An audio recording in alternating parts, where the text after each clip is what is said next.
Bismillahirrahmanirrahim. Assalamualaikum warahmatullahi wabarakatuh.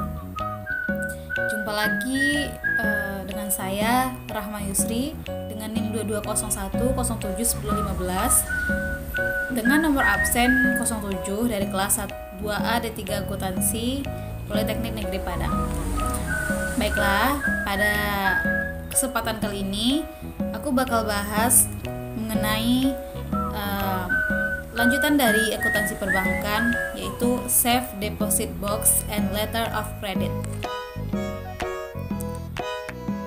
Kita mulai dulu dari Safe Deposit Box atau bisa disingkat dengan SPD. Pengertiannya, pengertian menurut Kasmir, Safe Deposit Box ini merupakan jasa-jasa bank yang diberikan kepada para nasabahnya. Menurut Afrizawati, Safe Deposit Box ini dikenal dengan istilah Safe Locket jasa pelayanan, memberikan layanan penyewaan box atau kotak pengamanan tempat menyimpan surat-surat berharga atau barang-barang berharga milik nasabah. Sedangkan menurut Hasibuan, Safe Deposit Box atau pelayanan simpanan aman adalah sarana penyimpanan barang-barang berharga berupa box atau kotak-kotak kecil yang didesain sedemikian rupa dan setiap boxnya memiliki kunci yang istimewa, tahan api, serta disimpan dalam ruangan yang kuat sehingga sulit dicuri orang. Dari beberapa pengertian di atas dapat disimpulkan bahwa Safe Deposit Box ini adalah pelayanan jasa yang diberikan kepada nasabah untuk menyimpan barang-barang berharga yang disimpan di dalam ruangan yang aman. Selanjutnya yaitu tujuan dari Safe Deposit Box ini. Yang pertama yaitu untuk menyimpan surat-surat berharga dan surat-surat penting seperti sertifikat deposito, sertifikat tanah, saham, obligasi, surat nikah, ijazah, paspor, dan surat atau dokumen lainnya. Fungsi yang kedua yaitu untuk menyimpan harta atau benda berharga lainnya seperti mutiara, berlian, intan, permata, emas. Fungsi ketiga yaitu untuk menjaga keamanan barang yang disimpan. Terus Safe Deposit Box ini juga memberikan rasa aman bagi penggunanya karena kita nggak merasa khawatir atau was-was lagi dengan adanya pencurian dan kejahatan lainnya. Fungsi dari Safe Deposit Box ini juga menjamin kerahasiaan barang-barang yang disimpan karena pihak bank tidak perlu tahu isi dari Safe Deposit Box selama tidak melanggar aturan yang telah ditentukan sebelumnya. Menjamin keamanan dokumen nasabah. Hal ini disebabkan peralatan keamanan canggih. Safe Deposit Box ini terbuat dari baja tahan api. Terdapat 2 buah anak kunci di mana Safe Deposit Box ini hanya dapat dibuka dengan kedua kunci tersebut yang masing-masing dipegang oleh bank dan nasabah, serta tidak dapat dibuka oleh salah satu pihak, apakah nasabah pemegang Safe Deposit Box maupun oleh bank. Mekanisme dari Safe Deposit Box. Yang pertama, prosedur pembukaan. Langkah-langkah yang harus kita lakukan untuk pembukaan Safe Deposit Box ini yaitu calon nasabah Safe Deposit Box harus mengajukan permohonan kepada bank. Lalu calon pengontrak harus menandatangani surat perjanjian dan spesimen. Setelah itu, pengontrak harus membayar terlebih dahulu uang kontrak dan juga pengontrak harus mengembalikan kunci box apabila kontraknya sudah habis. Apabila pengontrak meninggal dunia, yang berhak mengambil simpanan adalah ahli waris yang sah. Pengamanan dari Safe Deposit Box. Pengontrak Safe Deposit Box harus dilakukan secara selektif. Perjanjian kontrak Safe Deposit Box ini harus jelas dan mengikat. Penyimpanan dan pengembalian barang yang disimpan harus dalam ruangan Safe Deposit Box. Jadi kita nggak bisa tuh bawa barang-barang itu keluar dari ruangan penyimpanan kotak tersebut. Setelah itu Safe Deposit Box ini dan ruangannya harus didesain sedemikian rupa sehingga kuat dan aman. Master key dan kunci box harus yang baik dan sulit dipalsukan. Master key dipegang oleh karyawan bank, sedang kunci box dipegang oleh nasabahnya. Ruangan safe deposit box ini hanya dapat dimasuki oleh petugas bank dan juga para nasabah. Jadi nggak sembarangan orang boleh masuk ke ruangan tempat penyimpanan kotak kita itu. Setelah itu, master key ini harus disimpan dengan baik di kantor bank yang bersangkutan. Selanjutnya, biaya-biaya untuk menyewa safe deposit box ini. Yang pertama yaitu biaya sewa yang besarnya tergantung ukuran box yang diinginkan serta jangka waktu yang disewa. Karena teman-teman, beda jangka waktu, beda ukuran box, itu juga beda-beda juga harganya. Biaya sewa dibayar biasanya itu per tahun. Setoran penjaminan merupakan biaya pengganti apabila kunci yang dipegang oleh nasabah hilang dan box harus dibongkar. Akan tetapi, jika tidak terjadi masalah, maka safe deposit box ini tidak diperpanjang, setoran jaminan dapat diambil kembali.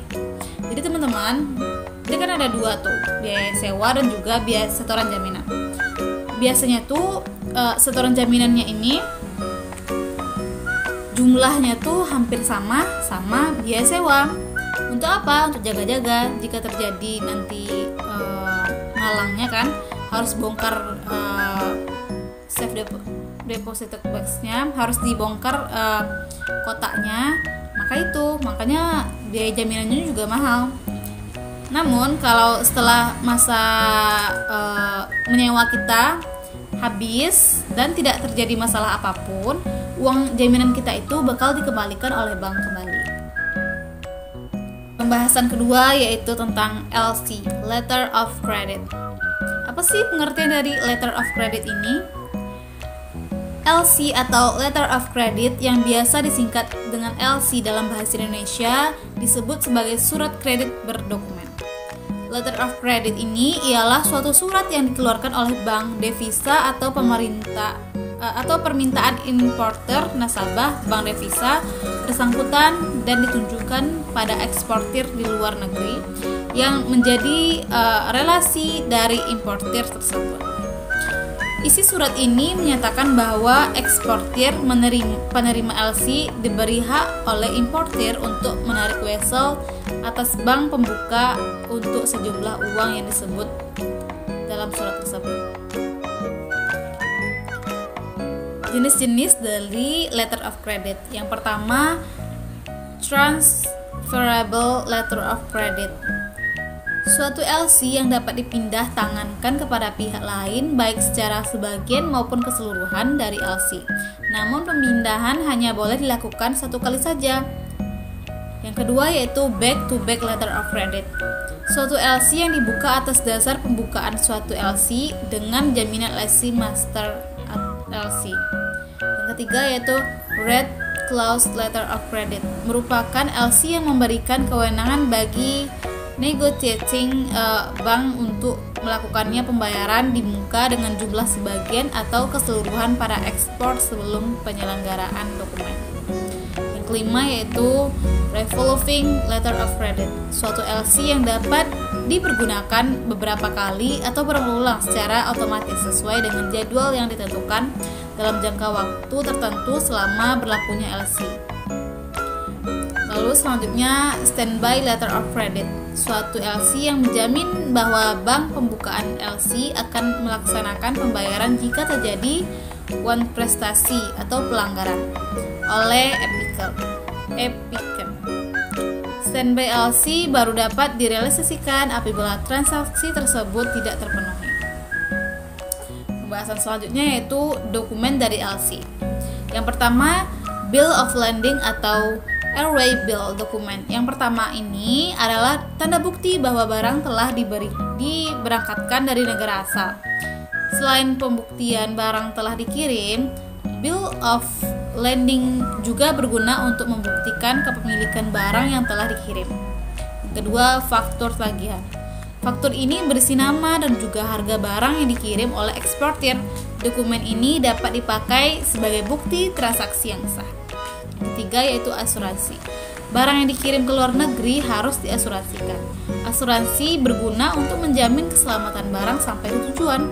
Apabila terjadi kerusakan atau kehilangan barang di sepanjang perjalanan, kerugiannya akan ditanggung oleh pihak asuransi. Selanjutnya, packing list. Dokumen ini biasanya diterbitkan untuk mengirim barang dalam jumlah besar. Seperti namanya, packing list merupakan barang apa saja yang termasuk dalam sebuah kontainer ketika dapat dikirim. Selanjutnya, certificate of inspection. Sebelum diberangkatkan ke luar negeri, barang harus melewati bagian pemeriksaan terlebih dahulu. Apabila lolos, pengiriman akan menerima dokumen berupa certificate of inspection ini. Lalu, mekanisme dari LC ini. Gimana sih prosedur dasar? Terdiri dari tahap pertukaran dokumen kepemilikan barang dengan uang tunai atau kontrak janji pembayaran. Terdapat 4 langkah dalam prosedur dasar tersebut. Yang pertama, issuance atau penerbitan LC. Menerangkan proses ketika importir mengajukan permintaan dan pembukaan LC pada issuing bank, serta penerbitan pemberitahuan resmi bank pada eksportir melalui advising bank. Yang kedua, amendement atau perubahan LC. Pada saat LC dalam proses pelaksanaan, ada kalanya timbul perubahan kondisi LC yang harus dilakukan dan disampaikan pada pihak yang terlibat dalam LC tersebut, sehingga LC yang dibuka pada umumnya berkisar pada bertambah jumlah LC, perpanjangan tanggal perkapalan, perpanjangan masa berlaku LC, perpanjangan tanggal negosiasi, bertambah atau berkurangnya jumlah barang, syarat-syarat pembayaran, dokumen-dokumen tidak tersedia. Selanjutnya, utilization atau pemanfaatan. Menjelaskan tentang prosedur pengiriman barang oleh eksportir, transfer dokumen dari eksportir ke importir melalui bank, dan transfer pembayaran dari importer. Lalu settlement atau penyerahan pembayaran. Proses penyampaian dana pada eksportir setelah menunjukkan dokumen kreditnya. Baiklah, sekian materi safe deposit box dan juga letter of credit ini saya sampaikan. Saya akhiri dengan Assalamualaikum warahmatullahi wabarakatuh.